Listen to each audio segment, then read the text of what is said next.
We will have a few experienced colleagues here. Professor Prosov will give you a short brief overview of the main career tracks which we saw from our graduates so far. And we also had a nice request, give us some more information about double degrees and such things. And we are the lucky constellation now today that Daria Leontieva is one of our current students in the second year of studies, and she's not in Moscow, but in Seoul, studying at Seoul National University for the double degree. So you get really the first-hand experience, and we are not telling you anything which is not real. So we are not here at the marketing roadshow, but we are pleased to give you the first-hand experience, not manipulated, but the real what's going on. From my side, for those of you who have not met me, Dirk Meissner, I am the academic supervisor of the program for the last 5 years. And I can tell you, meanwhile, we have 150 graduates who make quite nice career after graduation. We are in the wonderful situation that we keep constant contact with our graduates. That means that we are still interested in what's going on in the program, inside the university. I think this is a wonderful quality indicator.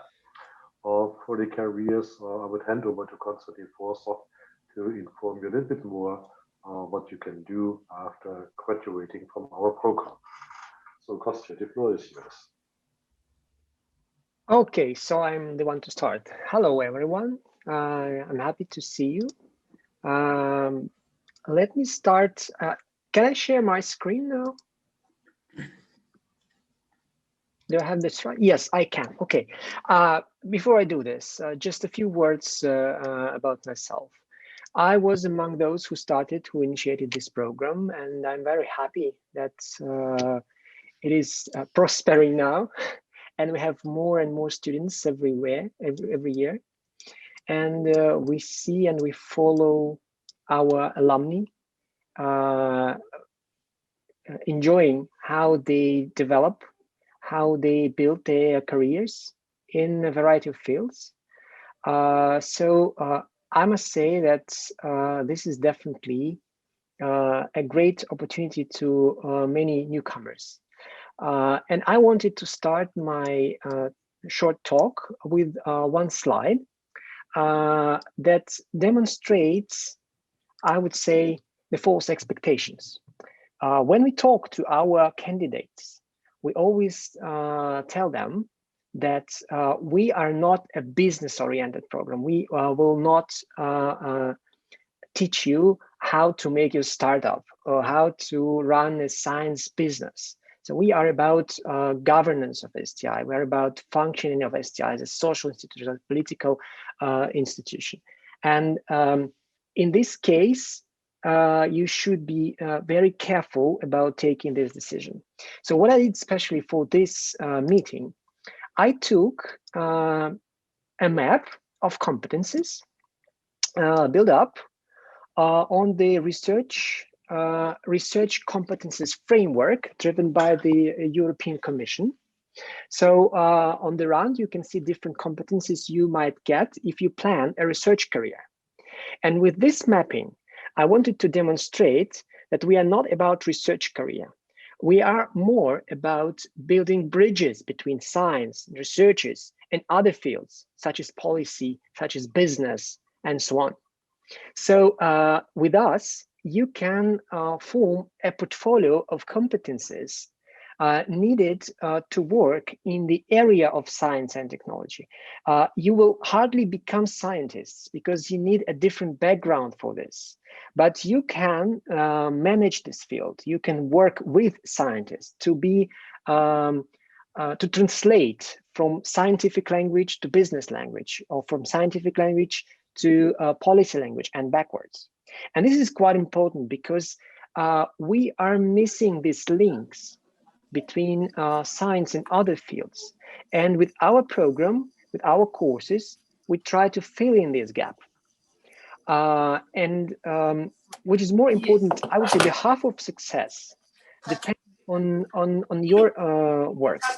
So it's not about like giving you everything and you just relax, enjoy nice videos, and do nothing. No, we do require from you active participation, implementing tasks, writing essays, discussing with us some crucial points, maybe sometimes challenging us.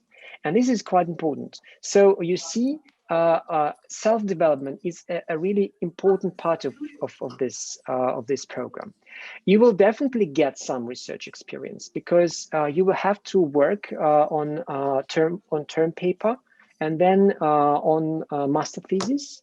And with this, you will test some of your skills. So you will get closer to scientific work. But without scientific background, you can hardly become scientists with our program. So you would likely to be policy advisors or consultants, or maybe R&D managers in enterprises, analysts. So something related to the area of science and technology, but not scientists themselves. And we'll show you another part that came from our alumni survey. You can actually download this presentation from our website and study it more carefully. But I wanted to highlight some issues that I find important for you to know.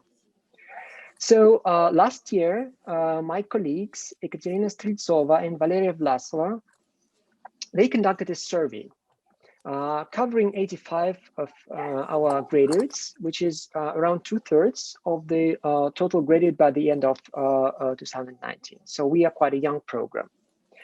And they wanted to track careers and assess contribution of the master program in the professional growth of our alumni.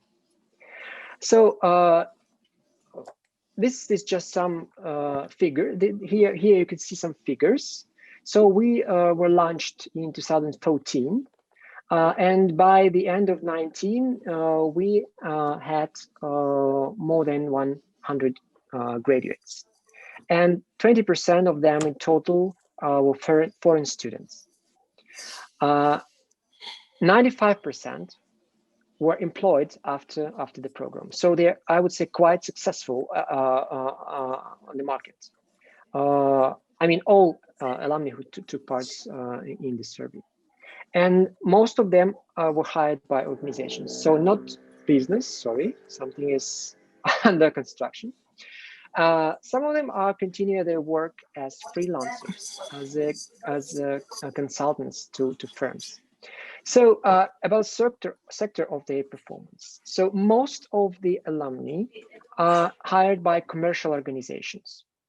And out of them, 2 actually have their own businesses. I must say that we have this in record, and we have people who already who coming to us who already had some experience in business making, and our program helps them. But those who didn't have this experience previously will hardly become businessmen with us. So it requires a little bit different skills. So others are somehow working in the area related to science and technology. In universities and NGOs, they are providing advice to governmental agencies, mostly at the ministerial level, or some analytical centers serving for these purposes. So I would say for most of our alumni, typical work is work of analyst, consultant, or service provider, sometimes manager if we talk about commercial organizations.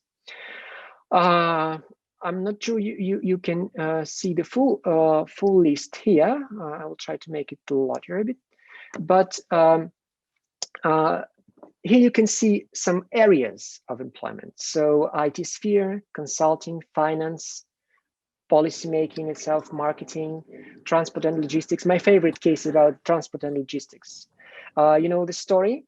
One of our students wrote her master thesis on the innovation in metro system, and she compared several national metro systems in Moscow, in London, in Paris, I think, and a few more countries. After that, she got an invitation from the European Commission, and now she's working as an advisor at the European Union level, because she shared her results with the companies, and they liked the approach, and they immediately invited her as an expert in the area.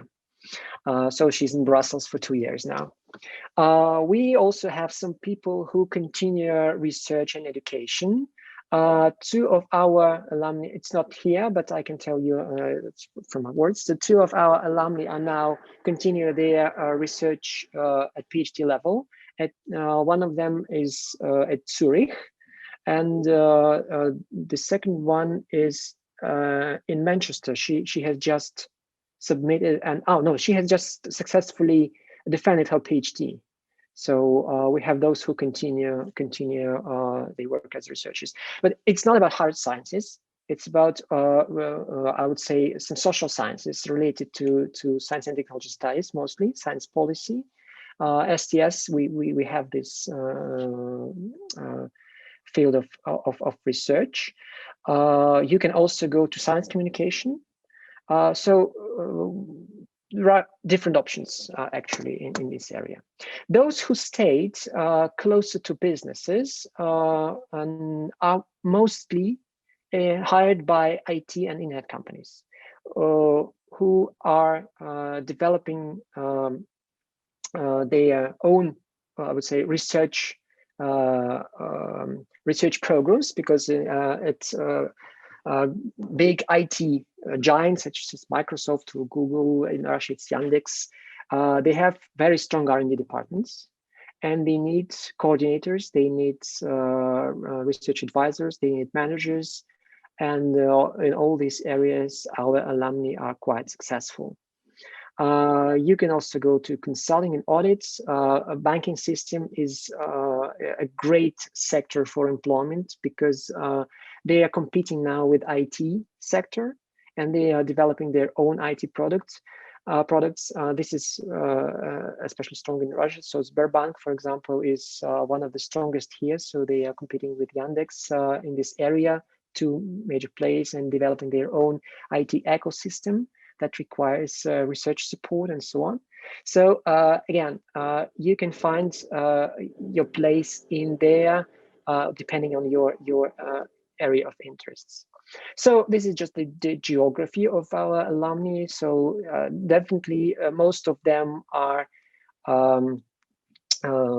continue working in the countries they came from. Therefore, we have this wider coverage, except some cases I just described with our graduate who went to Brussels. So we also have these examples of mobility, cross-country mobility. So anyway, all of them are successful. So half of the alumni by the end of 2019 occupied middle range positions. And 5 out of 85 already managed to grow up to top management. So that's quite a good percentage, I would say, for such a short period. So yeah, this is just some distribution of the gradients with middle and higher positions by year. So you see that it's absolutely okay with those who graduated with the first round. So 100% of them employed. Others are still somewhere and they on the move. About career development, 70% of our alumni got a promotion since graduation. So I would say their career track is quite intensive, quite fast. They are fast movers. And 46 of them noted that master program contributed to their career progress. So they assess the skills they got at the program quite positively. A few more facts. So around 2/3 believe that their current occupation partly or fully corresponds to their specialization. But again, all of them came with their, I would say, own area of interest. So we never tried to how to say reconstruct the personality. So you can build up on your own competencies, and you can strengthen your skills with us, but this doesn't mean you need to change focus radically.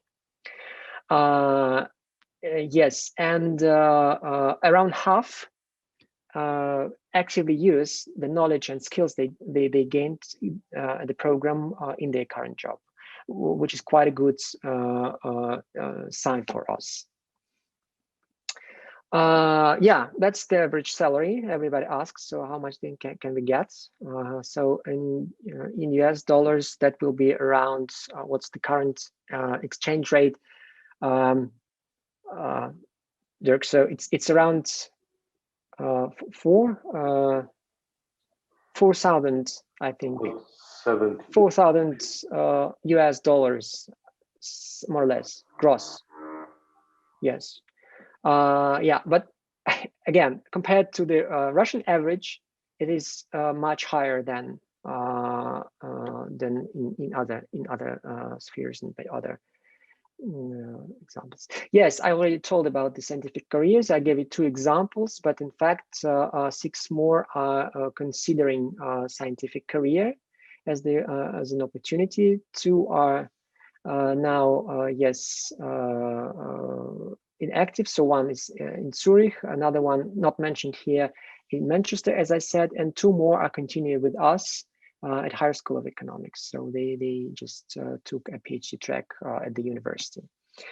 So I want to stop now. Thank you for your attention, and maybe answer some questions. If you have, you can ask them in chat, or you can raise your hand. Can I ask a question? Yeah, please. Yes, my name is Victor. Sorry if there is some background noise. My roommate is playing music in the room. I just wanted to ask. I know this is an English program, right? Right. Right. And in some of the modules, are there like Russian courses? Because I understand that people who study English in Russia, they have to do some sort of Russian maybe like module or something. Well, actually, no, we don't have this requirement. Okay. So the program is fully in English. You can take some courses from other departments. We have this opportunity. So Okay. we have, I would say, a number of core courses you take from us, and a number of elective courses you can take also from other departments. Okay. But I would say we have enough courses in English, so you don't have to take something in Russian. Perfect. Only if you wish, and if you find that you need it. Yeah, and one more, just a second, one more limitation. Sorry. You're not allowed to take a course in Russian. If you take a course in Russian, it's not counted for the credits in the diploma. Program language is English. We don't speak Russian. We don't speak Chinese, Portuguese, French, whatever. That's great. That's great. And then one just final question from me. Is there like a PhD track on the course, like the Higher School of Economics? Has it introduced a PhD on the same, or it's just master's program for now? It's just master's program. Yeah. Master's program only with a chance. You can continue on the master's on the PhD track later, but what we will not do, we will not ask you when you start in the first year of studies, do you go for PhD or not? It's too early. After we see in the second year of studies, in the second year we have a chance to give a profound assessment if you have the potential or not. Then we can do a recommendation and a nomination for such PhD scholarships. But it's a different story. The actual reason why I'm asking this is, if say I want to come do the master's program and continue doing a PhD in your university, are there English PhDs which would sort of coincide with what? Yes. I would have done Yes. this program? Yes. Okay, perfect. Thank you. Yeah, you just need to apply for such a program. So yeah, and if you pass the competition, then you can continue with the university as well. Well, the procedure is more or less common, yes, as other universities. Of course. So yeah. Okay, thank you. Sorry, I have a question too. Good morning from here, Lima, Peru. My name is Álvaro. Well, I have a question because it's very interesting what you show in the presentation. For example, I am a person who always worked for public institutions. The last one was related of STI, but I don't know really what are the functions of a policy advisor, for example, in private sector. I don't know if you can explain something like that because it's very interesting to know. Well, I think I can. Well, regularly we consider policy advisors as consultants or ministerial level workers, employees. However, we have NGOs who do some analysis in the area of STI policy. So they work with data about science, like analyzing R&D expenditure, structure and dynamics of personnel. And with this, they provide some policy recommendations on how to govern the fields. So you can do this on site of a ministry, or you can do it independently. It's just about the sector of employment, not about the function you do. I don't know if it's an answer. Yes. Well, I guess some sectors, I don't know what kind of sectors can it be? Transport, something like that. Look, yes. If it's an industry-related sector, like transport or trades, or maybe it can be some extraction industries as well. It can be manufacturing. If these organizations have some R&D departments, some departments that run scientific work on, or they do innovations, you can work for them as an advisor on R&D and innovation development. Oh, interesting. Or as an internal analyst, yes. Okay. I have other question about, yes, it's related than the question of Victor.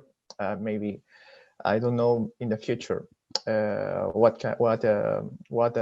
doctoral degree, what doctoral program can be, what PhD can be perfect to complement our experience in this master, for example?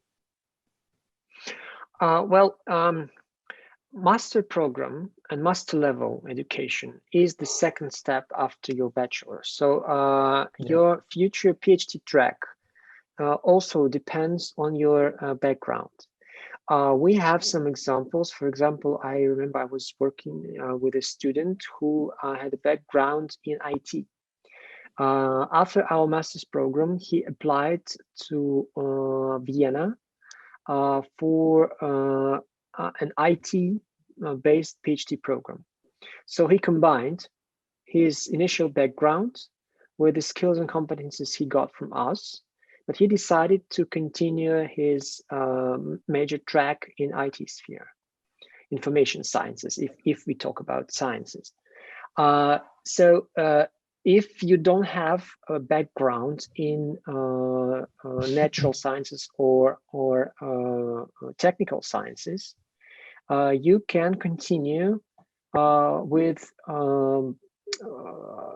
there are several PhD programs in research evaluation, in science and technology policy, and if I'm not mistaken, there was something in Europe about science communication.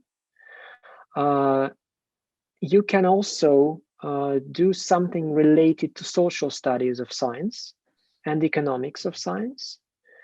What else can it be?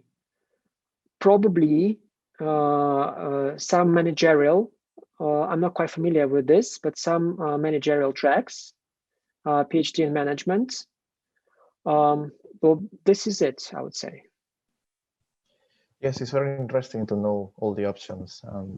Thank you so much for your response. Yeah, but it very much depends on let's say, yes, on your on my yeah, background, on your experience and your area of interests, of course. Yes.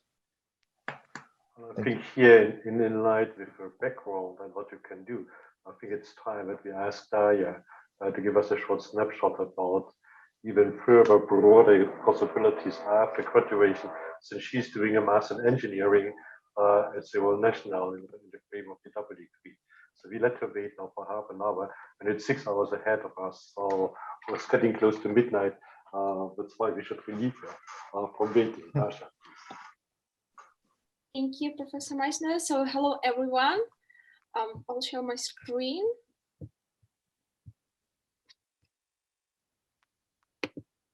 So I hope you can see. So I'll take a floor to say about double degree program with Seoul National University. So a few words about me. So currently I'm a double degree student here at Seoul National University, the double degree program with HSC. And my background is connected to business law. It's kind of different, but I made a transition because I started to be interested and passionate about technologies and digital transformation. So I decided to enter the program of governance of STI at HSC first. So after I entered the HSC governance of STI, I found out about the opportunity of double degree programs, and I became really interested in it because it's such a unique mix of different opportunities. For example, in HSC governance of STI, I'm receiving the Masters of Management, getting the focus on the innovation strategy and STI policy skills. And here at Seoul National University, I'm studying in the program of Technology Management, Economics and Policy with the degree of Master of Science in Engineering. And the most focus here is on quantitative skills for technology assessment. So why I choose actually this program, because actually, High School of Economics, our governance of STI program provides other double degree opportunities. But I decided to opt for this program because I wanted to have this combination of management and engineering perspective, so I could get a competitive advantage for my future job applications and career, and also to get a comprehensive view of the field of emerging technologies from different perspectives. And also I wanted to go to the, to explore more Asian culture. Seoul National University is the 37th in the world QS rankings. So it's kind of really good opportunity that HSC provides to us. So about my scholarship experience, I got a scholarship for my studies at SNU. So just briefly, SNU provides 3 types of scholarship. The first one covers your tuition fee, monthly allowances, airplane tickets refund. The second one is tuition fee waiver. And the third one is SNU Global Scholarship Type 3, is covering Korean language program. I got the first one and I got the third one. The guys who studied before me got the second one, so like everything is possible. I would say I focus on the GPA that I got in STI governance at HSC and academic achievements and professional experience. I would say that all of the experience and achievements that I applied with, I actually got at HSC because I started their research internship actually in the Institute for Statistical Studies and Economics of Knowledge. And I also applied by video application, by focusing on statement of purpose, study plan, and goals after graduation, academic transcript, and recommendation letters. And yeah, I got the scholarship. So I would encourage you to apply for the scholarship too if you're ever considering to go into the double degree program. Just briefly about my studying at SNU, actually, there are 2 main directions, the core studies and the master thesis research that I'm doing currently. So regarding the core studies, you will actually complement your managerial and policy skills that you will get at HSC by quantitative analysis like microeconomics, econometrics, statistics, and also technology management and basics, and dissertation research, and 2 selected courses. In my case, is innovation development that I took in the fall semester, and the knowledge management that I will take in the spring semester. So regarding the master thesis research, how it works here, you are choosing your supervisor at September, say October, and then you are joining the lab and know more about lab specialization. In my case, I joined the lab, which is focused on the industry dynamics, product evolution, human resources, and technology. In my case, I'm kind of in subgroup of industry and industry dynamics, because I'm researching on the impact of digital technologies on industry's performance using econometrics techniques. And also you participate in weekly lab meetings, share your work in progress, and like discuss any ideas with your professor and lab mate. And one of the, I would say, really interesting parts of studying abroad is, of course, cultural and travel experience. So after I entered the program, after I arrived to Korea and like went to through my quarantine experience, I joined SNU Body program, which is official program provided by international office at SNU. And I got my personal body, which you can see in the right upper corner, which is super, super nice. And I joined the SNU Body group. So you can see my group here. We traveled, we went to Korean traditional markets, we ate Korean foods and just had a lot of fun. So actually this is a really good opportunity to immerse better into Korean culture. And you can try different Korean traditions. For example, try on hanbok, like Korean traditional costume, and make some nice pictures, photos in the palaces. And of course, enjoy Asian cuisine, which is really delicious, it goes without saying. My travel experience, I would say Seoul is such a unique city that combines in it a really fusion of this traditional Asian culture with its palaces and modern city with its skyscrapers. So you can really feel this vibe and explore it like every day more and more. And also Korea has really fascinating nature. So you can go hiking, you can travel, you can visit some islands, some other cities. Actually, I'm living on campus in the dormitory, and we are living on the campus, and campus is in the mountains. So you can go hiking every weekend if you are interested in it. So lots of opportunities, lots of fun, lots of joy. So I would encourage you to apply for this program, not only to get the travel cultural experience, but to also get some knowledge about studying engineering regarding the technology management, policy, economics. Thank you. You can contact me with this email via these emails, and also through Instagram. I would like to answer some questions if you have some. Yeah, question from me. Hi Daria, Victor here. Hi. Hi. So I wanted to just confirm something. So you finished your master's in Higher School of Economics, then went to Seoul, or you went between your semesters for the double degree? Yeah. I will explain how it works. So actually, you are entering the program at the HSC, and the HSC provides some double degree opportunities. Like it depends on the university you are choosing. In case of Seoul National University, I needed to apply in January.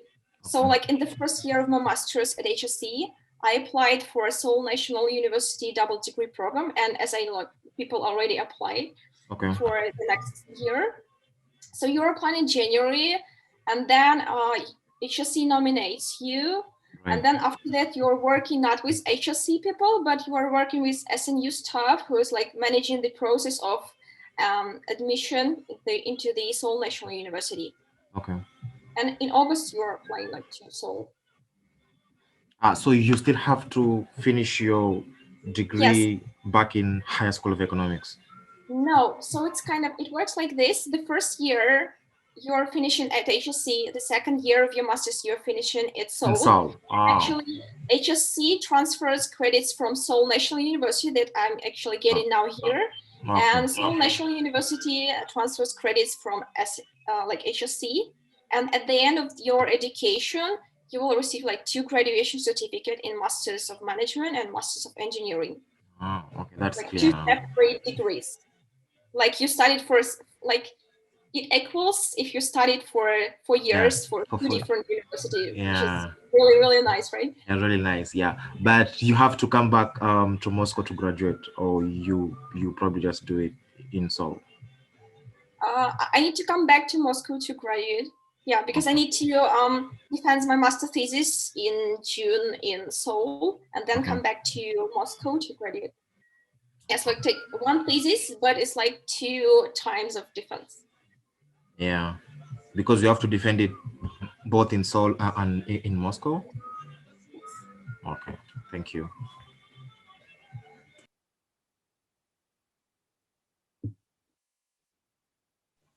Yes, I have a question. Yeah, sure. Yes, for example, well, when you did this process of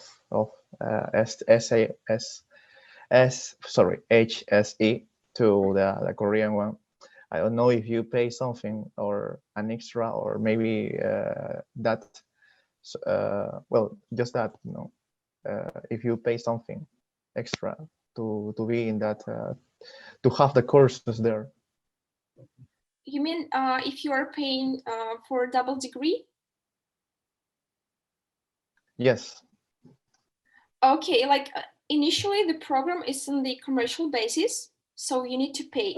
But I got this, I would say, for the first semester, I only got this scholarship for Korean language class, so I paid for my tuition fee.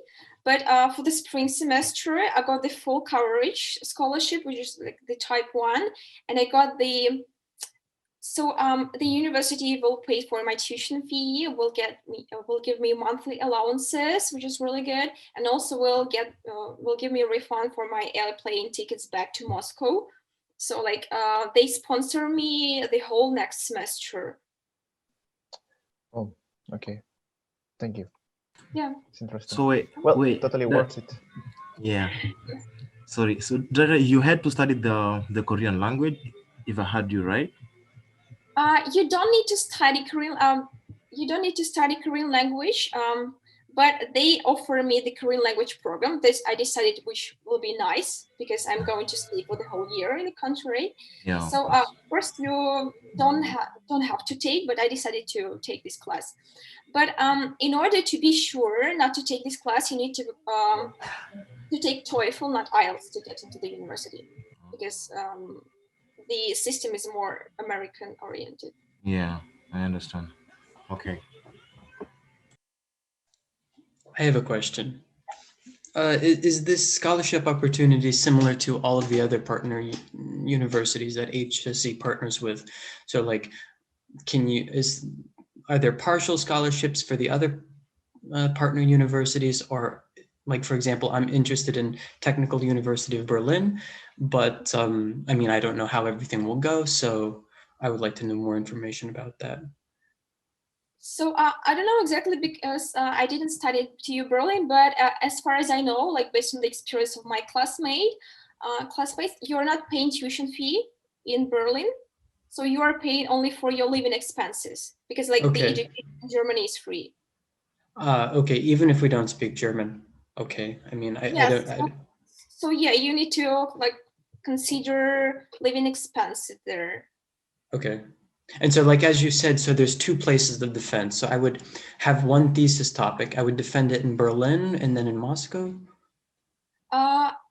I cannot say because the system works a bit differently, because people who are studying for a double degree with TU Berlin, they go for the first year to TU Berlin, and then the second year they study in Moscow. So I would say Professor Meissner knows better, I guess, the answer to that question. Yeah. Because I mean, as far as I understood during the interviews, I should probably start thinking about a research topic for my master's thesis right now, you know. Yeah, I don't know. So But the programs are all different. So Seoul is in the second year, Berlin is in the first year, then you write the thesis here in Moscow. For Seoul, the actual writing is in Seoul. For Torino and Maastricht is the same. Then you do the second year, but then you have to defend again in Moscow because here it's state examination. right, of course. So it's not as if I have to write an entirely new, different thesis. No. It's the same thesis, but in two different. Okay. All right. There's Great. a special requirement for the dissertation, the thesis in Seoul. It requires an executive summary in Korean language. So you need to hire, either you have a good friend or you hire a professional translator to translate the summary into Korean. I'm not sure about the laptop if you have Korean keyboard or not, but this is this is not a big deal. The thesis itself is in English, because otherwise you would not make an assessment of thesis in Korean language submitted to us in Moscow, as we don't, well, we are not so fluent in Korean. We know the word Seoul, but nothing else. Understand. Okay. And this is an option. The double degree programs are an option. I know you guys encourage it, but I could stay in Moscow for 2 years if I decided to do that. That's an option, yes. Right, to continue Russian. All right, sounds good. Thank you. I also have a question for Daria. Yes, I've heard most of the advantages of taking 2 degrees at the same time for the span of 2 years. So what I would like to know is the disadvantage.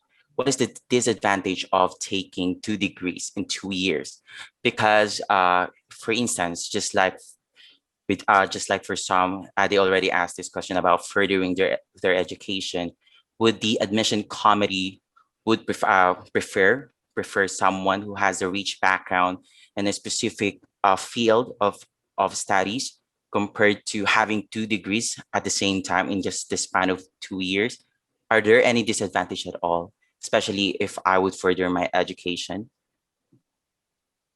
Well, it's a good question because so far I cannot see because maybe because the programs are so tightly connected. I mean, from the beginning, we have similar courses. So I feel like I continue my education with the courses that I study here more quantitatively, but I still continue the education that I started at HSC. For example, we have economics of innovation course in the first year of our studies. And I would say the concept that I studied there, I'm continuing to study here. So for me, it's kind of natural continuation of my studies.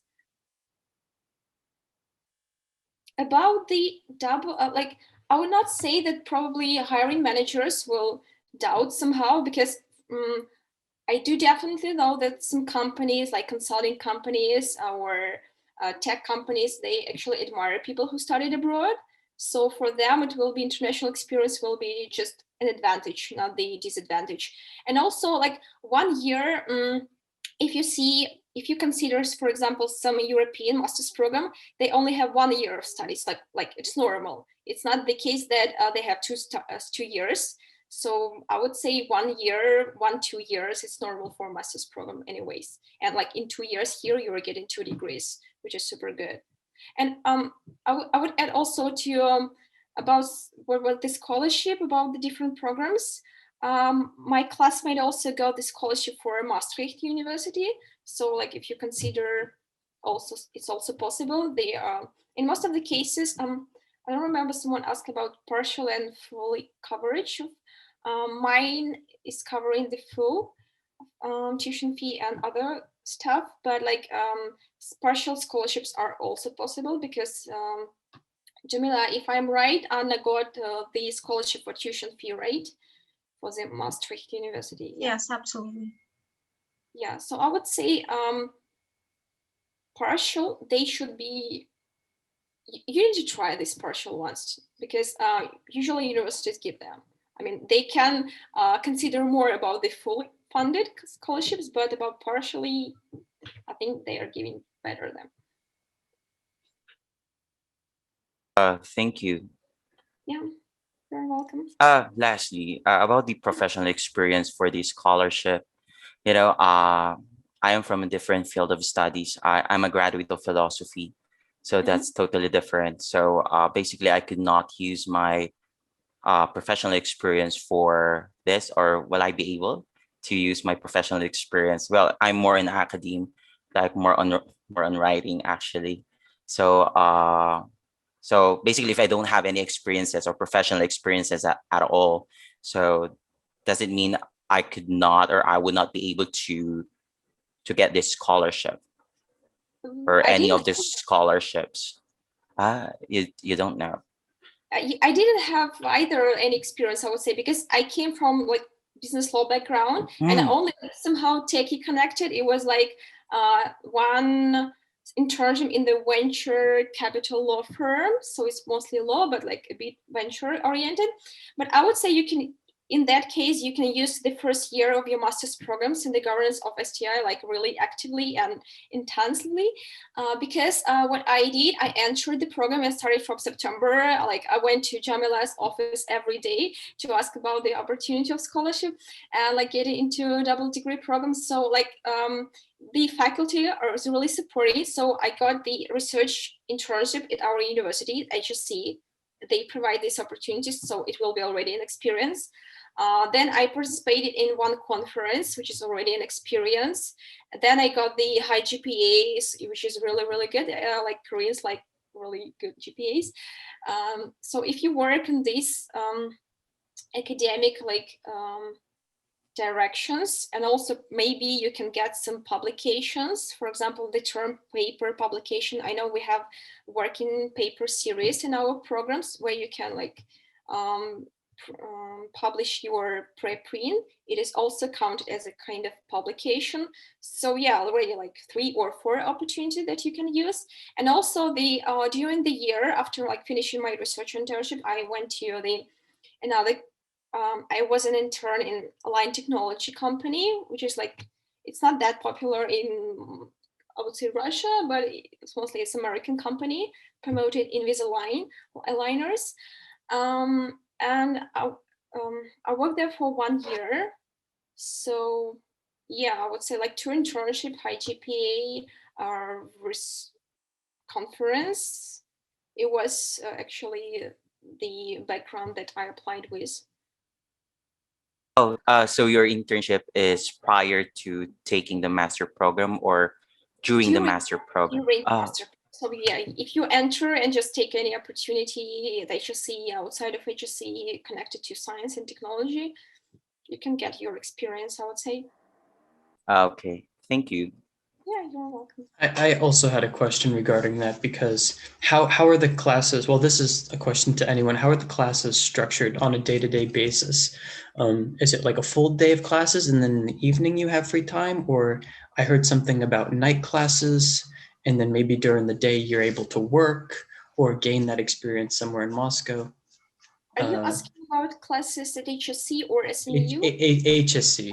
At HSC, actually, it's really, really convenient because classes start at 6 p.m. Moscow time, and then it's like evening. 9 p.m. Yeah, so it's everyday classes as far as I remember, maybe 4 or 5 of the day. Sometimes it can be on Saturday because like maybe some intensive seminars, but it's really rare. Right. Well, if I wanted to like improve my Russian or gain that experience that the other participant just talked about in this webinar, I would like to do that in Moscow. I mean, I don't know about Technical University Berlin. We'll see what they have to offer. We'll see. But yeah. Okay, sounds good. Thank you. I have a question. Yeah. My name is Good News, and I'm presently in HSC. I read business admin in my bachelor's, and I'm presently studying population and development. So I'm specializing in sustainability and good governance. And I'm interested in furthering on this program. I would like to ask Professor if it's possible to select the ones that we have on the website of our program, maybe from Coursera or other open online platforms, you know? Yes. Yes, possibly. Okay. Then concerning supervision of thesis, please, I would like to ask if our supervisors can come from outside the program. No. You mean the thesis supervisor? Exactly. No. Only teachers inside the program from our faculty are allowed to supervise the thesis. If external supervisors want to take care of your term paper master thesis, they need to apply or inform and discuss with us before the academic year starts. We do not accept the supervision by external supervisor after the academic year started. Okay, thank you very much. Coming to details here, which are a little bit far beyond the actual topic which we had. I think we had quite nice broad range of information for you, just also to make up your mind. One more remark from my side about scholarships. When you consider double degrees or going for exchange or something like that, a scholarship is a nice thing to have. But per se, in principle, there is no guarantee at no point in time that you receive a scholarship. So to be on the safe side, make sure in the worst case you would have the financial stability, you wouldn't necessarily need it. I'm not saying I don't wish that you receive a scholarship, but just let's be for the worst case, so the worst case scenario, the scholarship decision is usually a decision by the host university, which is not HSE, and when you apply for that, you have to submit transcripts which demonstrate your academic performance the first year of studies here inside HSE. So it doesn't matter if you have philosophy in advance or whatsoever. All right. It's better now? Okay, as I already said, early invitation is an opportunity for Russian students, bachelors or specialists to apply early and get recommendations for the admission, for the enrollment process in August. And for that, you actually apply online. There is a strict deadline, and you submit your portfolio using the link. I have shared it here. You submit your portfolio and just wait for an invitation. Actually, the process for our program is designed in such a way that Professor Meissner, together with the commission, they examine all the documents, all the portfolios, and invite for an interview. After the interview, you get the decision, I would say. It's not a recommendation, but it's you are either invited, or even if you're rejected or you're not recommended for this early invitation, you're very welcome to come again during this interview period in August. And anyway, even if you got recommended during this early invitation, you should come in August just to prove that you are a really strong candidate and that you are on top. I mean, to prove the high grade you should be recommended for. And you will get this decision about this recommendation by June latest. But again, this is an opportunity for Russian candidates only.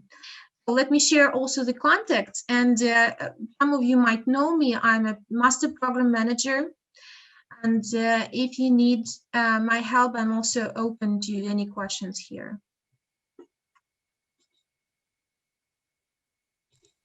Yeah, question. You had emailed me maybe a week or two ago about the committee, right? They're planning on meeting sometime this month. Do we have an idea exactly for those who have already applied, like myself, when we should be expecting news so we can continue with the documentation process, the application process? Actually, they said that they would be planning this commission on a university level mid-February. Because we cannot influence them. It's a kind of like mission from participants of different faculties all together joined one. And they have to decide whether you are granted this place you've been recommended for or not. But I hope it will be okay for you. Okay. Thank you.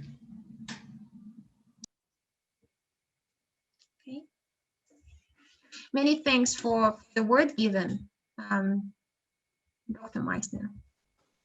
I'm done. Okay, thanks for the interesting information. Thanks for all your interest, curious questions, but it's always wonderful to know. Daria, have a nice time in Seoul. Good luck writing the thesis. Good luck finding a translator for the Korean language summary. Ask JD, he will confirm you have to provide that Gennady. Plus my lab mates, probably. Yeah, it shall be something like that. And I hope you can survive the Korean food, which is rather spicy and a bit more hot than the Chinese, but I got used to. All right, so it's good stuff. My advice when you go to Korea, don't ask what you eat, don't look at it, don't taste, don't smell it, simply eat it. As long as you don't know what you eat, there is no problem, and you don't find, oops, what strange thing I eat. So, and the Koreans also survive, so it must be something healthy and quite good. Same is true for food in Moscow. You can also have the Korean food in Moscow. Moscow is a nice, lively, always awake city. How to say nice diplomatic words. A little bit cold and gray outside today, but it's going to be different in September, quite for sure. So I think I'll see you in the application rounds sooner or later. Most who passed already, you know about it. And let me repeat, when you have any further questions, don't hesitate, give us a call, send an email, and we get back to you. Thank you very much. Thank you. Thank you. Yes, thank you.